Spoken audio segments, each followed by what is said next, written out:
Baka makahuli to. Pugi. Anong ginagawa mo? Nakakawil. Nakakawil ka?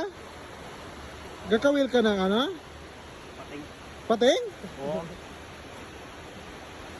May pating ba dito? Meron yan. Ay. Kumaya, mga bukas ko pandawin.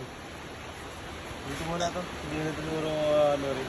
Baka hindi abutan ng 24 hours, ubos na yung pain mo. Ano yung pain mo? Hindi mo boss, dami pa ho ito. Saan? Ito.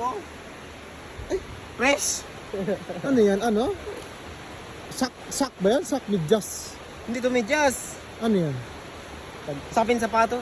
Sapin sa paa? Oo. Kinagalog mo lang eh. Ito yung pain na uso, no? Yan pala yan? Oo. Pag naamoy mo, Sira, amoy ko na. ano to, parang lason ko siya. Ito ba yung talaga yung ginapain mo? Kaya rin pa nagalapit yung isda. Ito yan. Parang amoy ano? Amoy, Amoy na niyog na isang buwan na bulok. yan talaga parang mabilis kumagat yung mga isda. Ano ang tawag dito? Yung ano? Yung bagoong ng niyog? Ano yun?